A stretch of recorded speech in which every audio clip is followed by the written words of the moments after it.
Baik, Assalamualaikum warahmatullahi wabarakatuh. Bagaimana kabar kalian semuanya? Semoga kita masih diberikan nikmat kesehatan oleh Allah Subhanahu wa Ta'ala di tengah pandemi Corona pada hari-hari sekarang ini.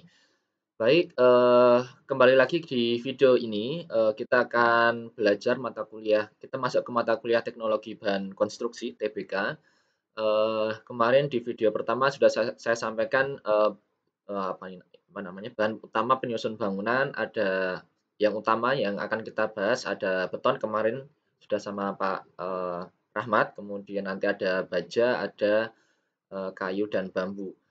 Oke, untuk video kali ini mungkin sedikit saya akan review tentang material beton karena kemarin walaupun sudah diberikan sama Pak Rahmat, nanti kan mungkin ada sedikit tambahan sedikit dari saya. Oke, di video kemarin juga sudah saya berikan beberapa kuis, ada satu kuis. Jadi saya mengajukan pertanyaan ke mahasiswa-mahasiswa, eee, apa sih definisi beton itu? Kemarin banyak sekali yang sudah jawab, mungkin semuanya sudah jawab.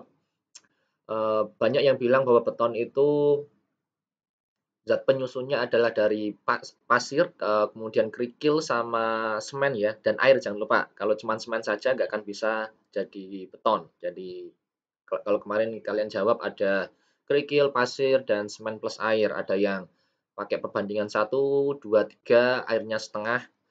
Ini kita coba bahas secara definisi beton itu apa sih? Sedikit kita akan jelaskan. Oke, baik kita masuk ke ini, ke whiteboard. Kita masuk ke beton dulu. Apa itu definisi beton? Jadi kalau kalian jawab bahwa beton itu pas kayak yang saya sampaikan tadi ada pasir, kerikil, semen plus air itu sudah benar. Tapi sedikit untuk tambahan, sebenarnya secara definitif yang namanya beton itu ada dua zat penyusun minimal. Jadi minimal ada dua zat penyusun. Yang pertama adalah agregat, di mana agregat ini juga bisa dibagi menjadi dua jenis. Ada agregat halus atau kita mulai dari agregat kasar dulu. Jadi ada agregat kasar, ada agregat halus. Jadi bahan penyusun beton ada agregat. Agregat bisa dipecah menjadi dua, agregat kasar dan agregat halus. Kemudian zat atau bahan penyusun yang kedua adalah zat pengikat.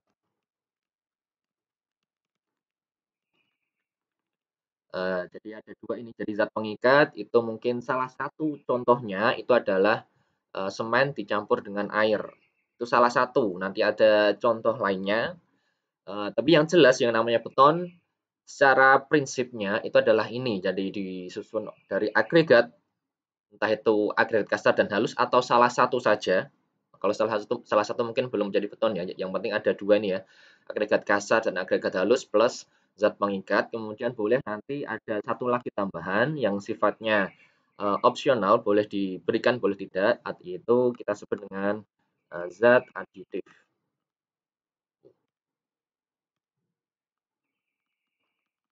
atau bahan tambah, boleh dipakai, boleh tidak. Ini adalah opsional. Sekarang kita kembali ke penjelasan tentang agregat. Ada agregat kasar, ada agregat halus. Bedanya apa? Jadi sebenarnya yang namanya agregat ya istilahnya jadi kalau saya nggak ngerti ini work from home-nya sampai kapan. Jadi karena kita masih kuliah online, maka eh, untuk praktikum praktikum TBK di laboratorium itu mungkin akan ditunda. Tapi kalau nanti kalian masuk ke praktikum, untuk yang namanya agregat itu dibatasi ada yang namanya uji saringan atau apa namanya shift analysis. Jadi uji saringan sedikit taruh sini.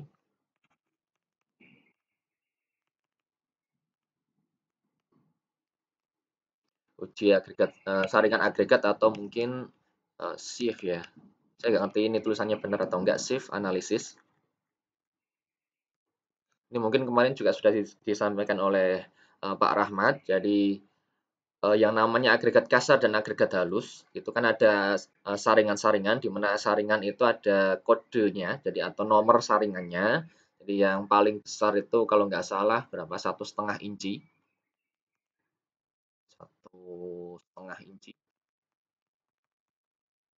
Jadi lubangnya itu adalah atau saringan kawatnya itu ukurannya adalah 1,5 inci, atau kalau misal mau dikonversi ke senti ya tinggal dikali 2,54 senti. Nah, kemudian agregat halus paling bawah itu ada saringan, atau mungkin langsung saya tuliskan di sini. Jadi saringan nomor 200. Jadi saringan nomor 200 itu 1/200 inci. Jadi sangat kecil sekali untuk ukuran saringannya. Jadi yang namanya agregat kasar ya dia yang masuk ke apa namanya ini ukuran 1,5 inci itu sudah masuk ke agregat kasar. Jadi batasannya untuk agregat kasar adalah agregat yang lolos atau benda apapun yang lolos ke saringan 1,5 inci. Saya nggak ngerti ini untuk yang maksimalnya berapa, tapi yang jelas misal nanti kalau misal ada yang salah nanti bisa dikoreksi di kolom komentar atau nanti kita bisa diskusikan di WhatsApp group.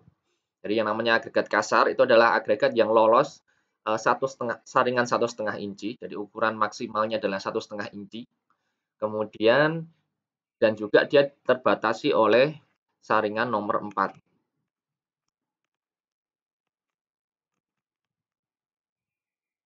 Sebentar, ini agak error. Jadi saringan nomor 4, 1/4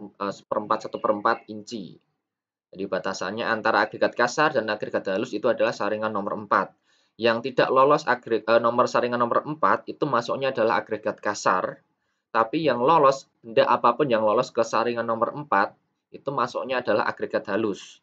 Jadi agregat kasar itu yang lolos 1,5 inci tapi dia tertahan di nomor 4, saringan nomor 4, itu untuk agregat kasar. Untuk agregat halus, dia benda apapun, jadi saya ulang lagi, benda apapun, ini saya tegaskan ya, benda apapun yang lolos ke saringan nomor 4, tapi tertahan di saringan nomor 200. Itu masuknya adalah kategori agregat halus. Jadi benda apapun, nggak harus batuan, atau nggak harus batu kerikil, nggak harus pasir. Jadi benda apapun, asal dia masuknya ke skema ini, jadi saringan itu, dia masuknya bisa masuk ke agregat kasar dan agregat halus. Itu untuk definisinya.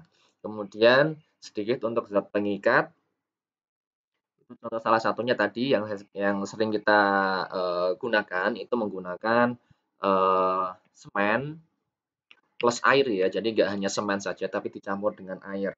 Ada juga yang menggunakan aspal, itu juga bisa sebenarnya. Jadi mungkin misal ada split atau kerikil dicampur dengan pasir, kemudian ada zat pengikat aspal, itu sebenarnya juga bisa disebut dengan beton, tapi betonnya namanya beton, mungkin beton aspal. Jadi ada beton, ya beton semen sama beton aspal. Atau mungkin kita mungkin bisa menggunakan zat lain selain semen, menggunakan mungkin fly ash. Walaupun mungkin kadarnya nggak sampai 100% ya, jadi ada eee, kandungan maksimal fly ash yang bisa digunakan di campuran semen.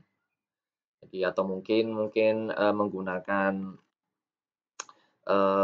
bahan yang lain, misal ada kapur, itu mungkin bisa asal dia bisa digunakan untuk zat pengikat, itu termasuk ke kategori beton. Jadi banyak sekali nggak hanya semen saja, nggak hanya semen plus air saja, tapi juga bisa ada zat lain. Saya kira kemarin juga harusnya sudah disampaikan ke Pak Rahmat, disampaikan oleh Pak Rahmat, untuk bahan zat pengikat pengganti semen itu sebenarnya apa aja yang bisa digunakan. Atau kalau misalnya kalian mau mengupas lebih jauh, silakan kalian bisa search di Google. Saya kira materi-materi yang bisa didapatkan itu sangat banyak sekali. Zat pengikat pengganti bahan semen. Karena kita tahu yang namanya semen itu proses pengerjaannya, proses produksinya itu membutuhkan panas yang sangat tinggi ya. Artinya nih untuk menghasilkan semen itu harus melepaskan di pabriknya itu melepaskan zat karbon dioksida yang sangat besar sekali. Jadi ya gampangnya ya yang namanya produksi semen itu gampangnya itu yang merusak lingkungan karena melepas gas karbon dioksida yang sangat besar sekali. Jadi ini contohnya ya, jadi untuk zat pengikat. Sekarang kita masuk ke contoh untuk agregat. Mungkin saya tulis di ini saya hapus saja yang di sini. Jadi contoh untuk agregat kasar Jadi contoh tadi atau kemarin kalian sebutkan ada kerikil atau apa ya, split ya. Walaupun mungkin istilah di lapangan mungkin hampir dianggap sama, tapi walaupun agak berbeda ya. Yang namanya kerikil itu ya batuan yang kecil, dia bentuknya memang masih bulat-bulat begitu. Tapi kalau split itu adalah batuan yang sudah dipecah. Split itu untuk yang sudah dipecah. Entah itu dipecah menggunakan alat, stone crusher, atau masih menggunakan pemecah manual manusia, jadi dipukul menggunakan palu. Jadi kerikil itu biasanya untuk istilah penyebutan untuk batuan alami. Jadi di alam memang sudah bentuknya sudah kecil-kecil begitu, ya masuk ukuran ya 1,5 inci sampai saringan nomor 4. Atau kalau misalnya split itu yang sudah batuan alami yang sudah dia dipecah-pecah, yang bentuknya dia tajam-tajam ya, jadi tajam dan bersudut. Itu beda antara kerikil dan split. Asal dia masuk di antara 1,5 inci sampai 1/4 inci, dia masuknya ke agregat kasar. Kalau udah lolos ke saringan nomor 4, dia masuknya ke agregat halus. Jadi memang stone crusher atau alat pemecah batuan itu memang ada ukuran-ukuran sendiri yang bisa di-setting ya, jadi yang bisa di-setting. Jadi batuan yang besarnya sampai awalnya 1 meter begitu, diameter 1 meter, dia dimasukkan ke stone crusher. Kemudian dia bisa kita set apakah dia masuknya kita pecah sampai 1/4 inci atau bahkan bisa sampai ke ukuran 100 ukuran 1/100 ya, 1/100 inci atau 1/200 inci. Jadi bisa masuk ke yang awalnya batuan besar 1 meter, dia bisa kita buat menjadi seperti pasir. Itu bisa, walaupun nanti powernya juga membutuhkan power yang besar. Itu contoh yang sering kita jumpai, ada kerikil atau split. Kemudian contoh yang lain ada misal menggunakan batu apung. Tulisannya, oh, batuan apung. Itu boleh, asal dia tetap masuk, asal istilahnya standarnya adalah dia masuk ke 1,5 inci sampai saringan nomor 4. Benda apapun itu, enggak ada kerikil biasa, kerikil yang ya batuan yang hasil muntahan mungkin gunung berapi itu bisa, atau batuan apung, atau mungkin ada pecahan genteng. Pecahan genteng itu bisa kita gunakan asal dia standarnya masuk ke ukuran-ukuran dari benda ini. Jadi pecahan genteng pun bisa digunakan sebagai agregat kasar. Atau mungkin sama-sama pecahan, jadi pecahan Patrello ini ya.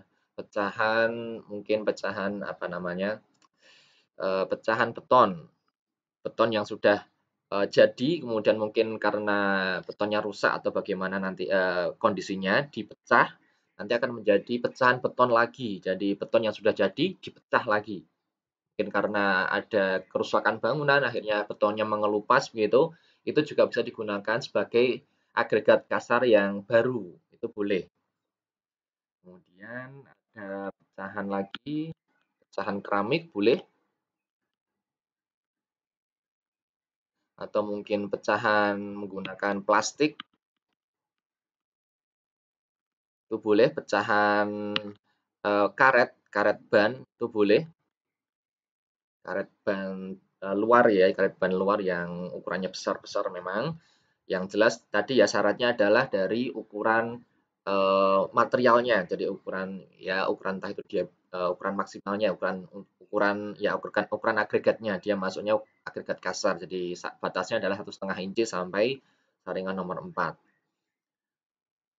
Jadi contoh-contohnya seperti ini. Jadi agregat apapun yang atau mungkin satu lagi saya tambahkan ada bongkahan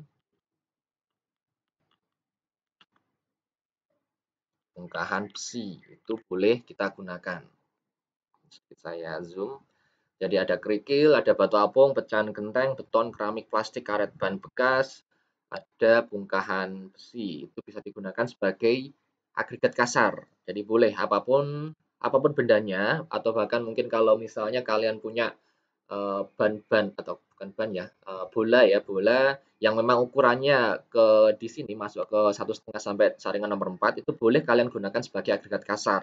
Bola mungkin bola yang ukurannya 1,5 inci, mungkin ya terserah ya, yang penting dia masuknya ke, ukuran itu. Dan yang perlu diingat, ketika kita menggunakan material, agregat kasar selain yang normal ya, yang normalnya adalah ini, split dan kerikil, normal, maka nanti sifat-sifat beton itu juga akan berubah. Misal ketika agregat kasar kita ganti menjadi menggunakan batuan apung, maka yang nanti yang terjadi adalah berat jenis beton akan menjadi cenderung lebih rendah. Jadi berat jenis beton jadi rendah artinya, kalau nanti nanti juga akan saya sampaikan juga setelah ini nanti. Jadi berat jenis beton akan semakin rendah. Kemudian kalau kita gunakan pecahan genteng mungkin, karena genteng itu nggak sekuat kerikil, nanti juga akan kekuatannya jadi akan semakin turun. Kekuatan betonnya juga akan semakin turun. Atau kalau misalnya kita juga menggunakan pecahan beton bekas ya, pecahan beton bekas, nanti kita akan, dapatkan istilah, beton baru yang namanya, beton recycle. Recycle ya, tulisannya seperti itu, beton recycle atau beton, daur ulang. Jadi beton daripada kita menggunakan, split kita mahal gitu, nanti bisa kita gunakan pecahan-pecahan beton bekas, kita, recycle ulang. Dan pastinya yang namanya beton recycle, mutunya akan berada di bawah atau paling enggak mirip seperti beton yang lama yang digunakan. Tapi walaupun harusnya sih secara, instingnya itu harusnya dia cenderung lebih, turun karena ya beton second lah, gampangnya seperti itu. Pasti yang namanya second itu harusnya lebih buruk atau lebih jelek daripada beton, yang awal. Untuk pecahan keramik mungkin hampir mirip seperti pecahan genteng, dia kekuatannya akan cenderung lebih turun daripada beton yang normal. Apalagi dengan pecahan plastik, kalau menggunakan plastik maka atau mungkin plastik dan karet mungkin hampir mirip, dia akan cenderung berat jenisnya turun, tapi dia memiliki sifat elastis yang lebih baik. Jadi karena dia plastik dan karet, elastisitas beton akan, meningkat. Kemudian untuk bongkahan besi, yang namanya besi itu pasti lebih berat daripada beton. Nanti kita coba cek berat jenis beton berapa, berat jenis baja berapa, nanti kita bandingkan. Tapi yang jelas di sini saya sampaikan yang namanya besi itu pasti lebih berat daripada beton. Artinya kalau kita gunakan agregat kasar, menggunakan bongkahan besi, pasti kita dapatkan beton yang lebih berat. Jadi nanti akan muncul istilah baru beton berat. Kalau kita menggunakan batuan apung, kita akan ada istilah yang namanya beton ringan. Kita cek. Ini masih. Jadi ada beton ringan, ada beton berat, dan mungkin ini ada beton normal. Sekarang sebelum kita masuk ke agregat halus, mungkin saya sedikit sampaikan ada yang namanya berat jenis. Mungkin kita mulai dari berat jenis baja dulu atau besi, baja atau besi ya kita anggap sama. Kalau kemarin sudah saya sampaikan baja besi kita asumsikan samalah, baja atau besi samalah. Kemudian di sini yang namanya berat jenis besi itu kira-kira sekitar 7.850 ya atau 7.200 ada yang bilang 7.800-an. Ini satuannya adalah kilogram per meter kubik. Jadi berat jenis baja ya sekitar ya 7 ton lah, 7 ton lebih. Itu untuk berat jenis baja. Kemudian kalau berat jenis beton dengan dimensi yang sama, kita dapatkan kira-kira yang normal. Jadi ada nanti normal itu mungkin sekitar 2.200 sampai 2.400. Kita ambil saja 2.400.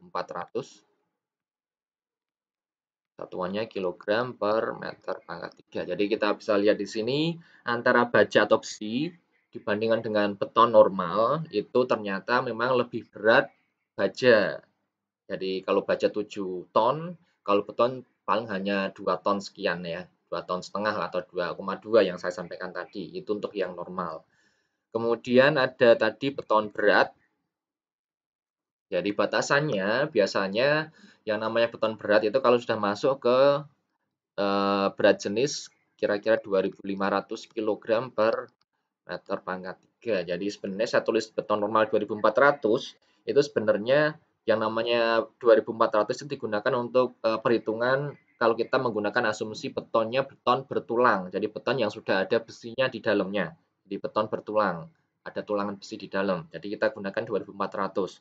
Tapi kalau hanya beton biasa itu memang biasanya ya beton normal ya, beton normal itu ya mungkin kisarannya antara 2.100 sampai 2.200. Jadi tadi saya sebutkan memang yang namanya normal ya bolehlah kita anggap 2.200 sampai 2.400. Jadi yang namanya beton berat ya ketika sudah melebihi ya sekitar 2.500 kg atau bahkan pernah saya baca ada jurnal yang menggunakan besi bahkan berat jenisnya bisa bisa sampai 3 ton jadi 3.000 sekian kilogram per meter pangkat 3.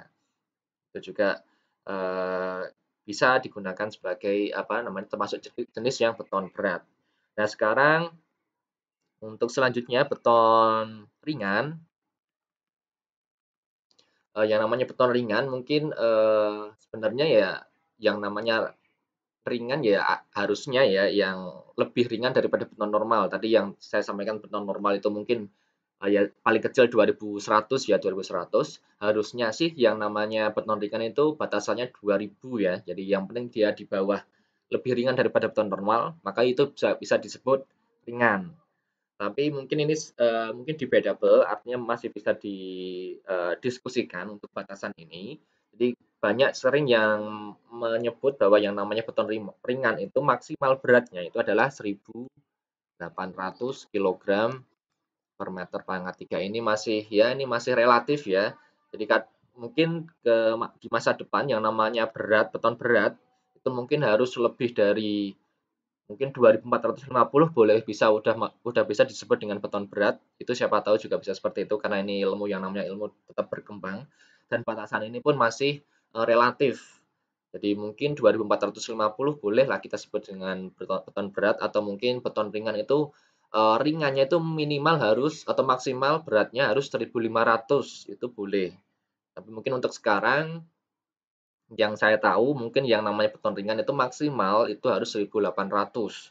Kalau 1.900 masih belum boleh disebut dengan beton ringan. Mungkin boleh masuknya di beton normal ya atau ya apa ya mungkin setengah-setengah ya. Kalau normal itu ya mungkin sekitar 2.100. Kalau ringan ya 1.800. Kalau mungkin 1.900 ya mungkin boleh disebut beton ringan yang gagal. Jadi boleh disebut seperti itu. Jadi ya dia masuk ringan ya nggak ringan, masuk ke normal ya nggak normal karena 1.900 ya. Ya ini batasan apa namanya relatif lah. Jadi boleh lah kita sementara asumsinya yang namanya ringan. Jadi nanti kalau kalian ambil tugas akhir atau skripsi untuk penelitian beton ringan, jadi minimal atau maksimal beratnya itu kalian pakai batasan 1.800 atau bahkan kurang dari itu. Jadi bahkan ada penelitian terbaru, mungkin kalian juga pernah dengar beton yang di mana berat jenisnya kurang dari 1.000 kilogram. Di mana kalau kita tahu yang namanya 1.000 itu adalah berat jenis air. Di 1.000 kilogram per meter pangkat 3. Jadi kalau ada beton yang beratnya di bawah 1.000 artinya betonnya itu akan menjadi beton yang terapung. Jadi itu juga yang dicari. Jadi karena kita menganut prinsip efektivitas struktur.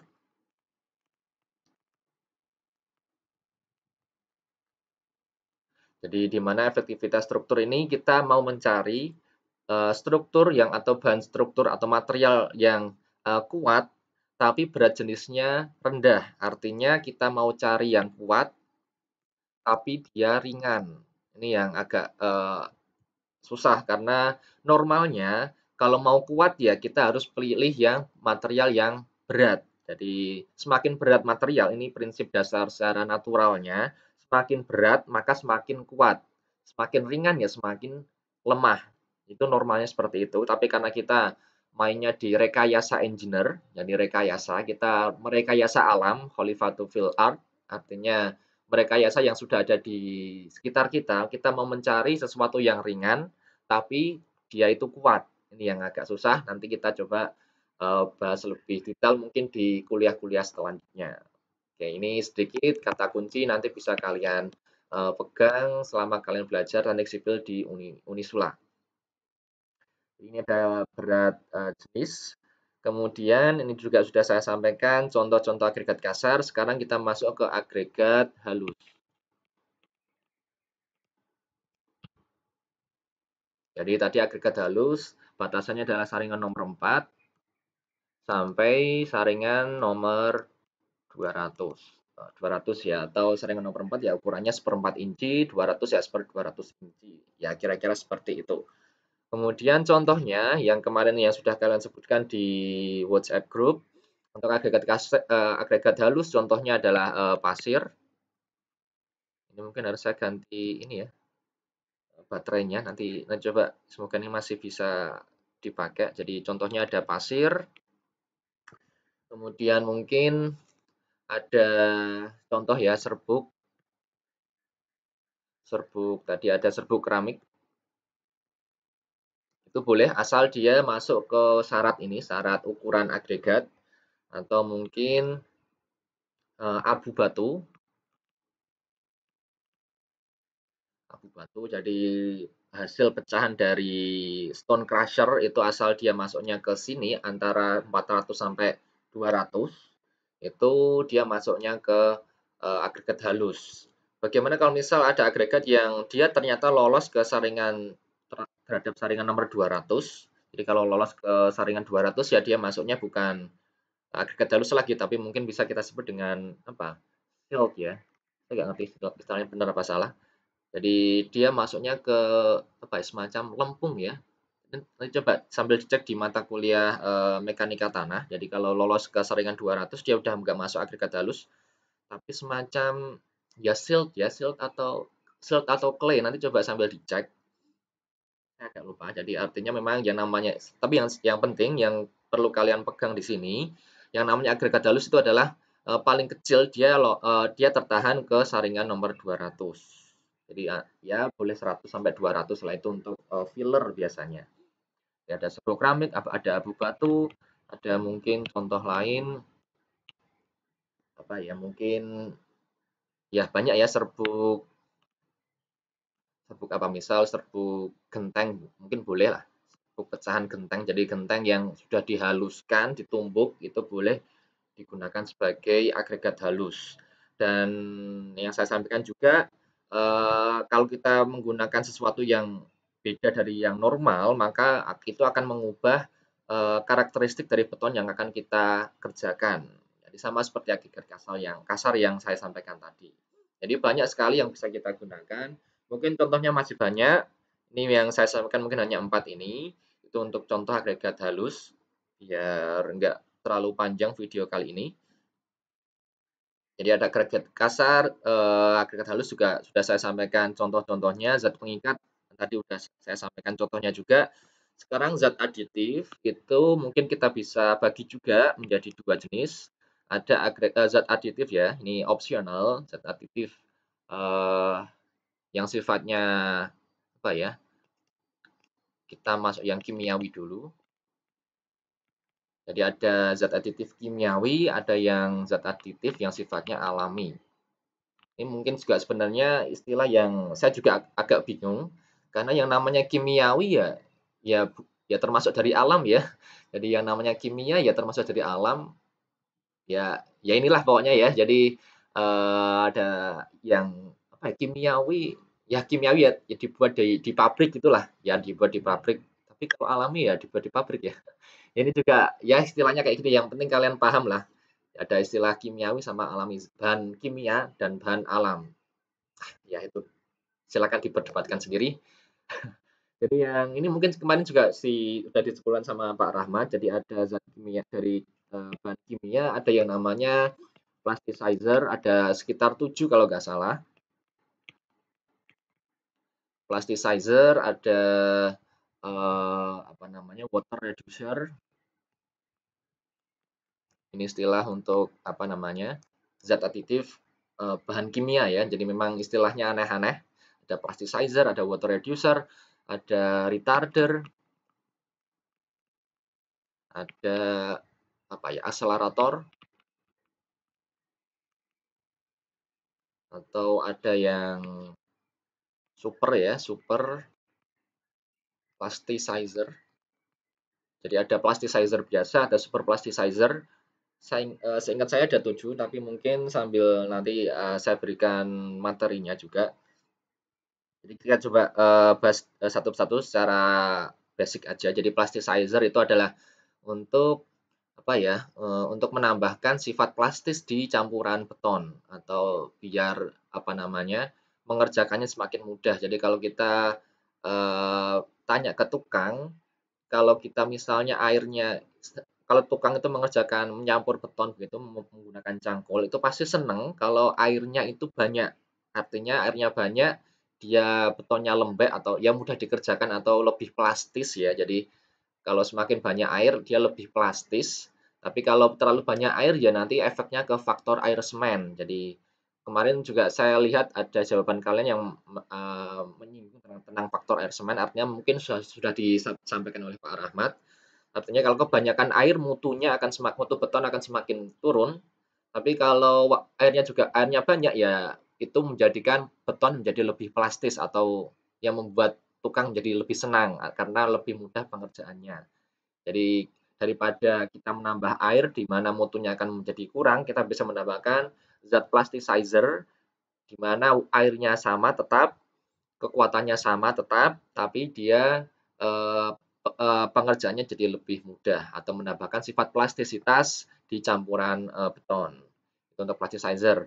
Kemudian ada water reducer. Ini juga mungkin sifatnya hampir berkaitan dengan plasticizer.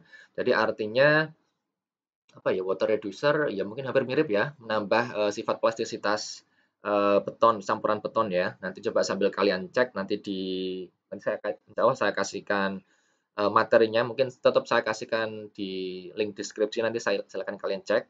Kemudian ada retarder, itu adalah untuk memperlambat proses pengerasan beton. Jadi beton itu mengeras ada sekitar mungkin 4 jam sampai 8 jam. Kemarin juga harusnya sudah disampaikan oleh Pak Rahmat. Jadi ada initial setting, ada final setting. Jadi proses pengerasan beton itu untuk retarder itu dia bisa diperlambat, bisa sampai 10 jam atau bahkan sampai 12 jam. Untuk akselerator, ini sifatnya yang namanya axle ya, dia mempercepat pengerasan beton, itu bisa. Jadi yang normalnya 4 jam, dia bisa dipercepat sampai mungkin sampai 2 jam atau bahkan 1 jam dia sudah ready untuk di apa namanya istilahnya, diproses untuk step selanjutnya. Jadi dia mengeras 1 jam bisa menggunakan akselerator. Kemudian ada super plasticizer, jadi ada plasticizer, ada super plasticizer. Ya mungkin tingkatannya lebih tinggi dari plasticizer, nanti coba kalian cek sendiri. Ada 7 ya, ada tipe A, B, C sampai F ya, F atau G gitu. Nanti coba sambil kalian cek sendiri. Kemudian ada bahan alami, itu yang saya tahu itu bisa menggunakan gula. Di mana gula atau mungkin zat yang lain ya. Jadi gula ini sifatnya seperti retarder atau memperlambat proses pengerasan beton, campuran beton. Jadi tinggal kalau misalnya bahan retarder itu mungkin agak mahal, kalian bisa nanti kalau jadi kontraktor bisa kalian gunakan gula. Ya, tapi kalau hanya menggunakan gula ya nanti dosisnya juga harus diteliti lagi karena yang namanya ini kan zat aditif itu mungkin kalau di lapangan disebut sebagai obat. Jadi obat ya, obat beton, yang mana kalau kita sebut obat pasti ada kadarnya. Kalau kebanyakan nanti bisa jadi overdosis. Jadi misal ada retarder, bahan retarder gitu dicampur ke campuran beton, terlalu banyak, dia bisa menjadi overdosis, nanti malah betonnya nggak bisa kering. Itu kalau misalnya overdosis. Atau kalau saya nggak ngerti akselerator itu ada overdosisnya atau enggak. Ya mungkin langsung keras gitu ya, langsung sekali diaduk langsung nggak bisa diubah lagi. Itu contoh untuk yang apa namanya overdosis. Jadi juga saya pernah menjumpai juga ada kontraktor dulu menggunakan retarder, mungkin saya nggak ngerti di batching plant di ready mix-nya terlalu banyak obatnya, akhirnya sampai 24 jam dia nggak keras-keras, betonnya masih berupa cairan. Nah, itu juga kerugian kalau misalnya kita nggak ngerti kadarnya. Jadi kalau kita zat aditifnya menggunakan bahan kimiawi kimiawi tadi ya yang diproduksi oleh, pabrik, kita tahu kadarnya. Mungkin, tergantung dari, sekian liter, sekian mililiter per kilogram semen, itu bisa. Tapi kalau zat alami karena kita nggak ngerti kadarnya ya, ya kita asal tabur gula begitu, oh ternyata malah overdosis itu jadi bahaya. Jadi perlu dilakukan, analisis. Jadi mungkin gula kan ada mereknya sendiri-sendiri, jadi ada yang memang dikerjakan, warga sendiri, ada juga yang dikerjakan di pabrik juga. Jadi ada bahan tambahannya lagi, mungkin ada zat pemutih atau zat apa untuk gula atau bahkan, eee, apa namanya, tetesan tebu itu juga bisa digunakan sebagai retarder retarder juga. Jadi tebu itu juga bisa digunakan sebagai retarder. Jadi kalau nanti kalian bekerja sebagai kontraktor untuk pengecoran jalan beton ya, jalan beton di mana samping-samping jalan itu ada semacam sawah tebu ya. Jadi itu juga harus hati-hati karena ada tebu itu adalah untuk juga sebagai retarder. Jadi harus hati-hati, harus ada pengawasan yang lebih ketat lagi. Oke, itu untuk video kali ini saya kira cukup. Saya nggak ngerti ini udah 30 menit ya. Kira-kira seperti itu. Mungkin untuk tugas nanti akan saya berikan di WhatsApp grup saja. Kurang lebihnya mohon maaf. Assalamualaikum warahmatullahi wabarakatuh.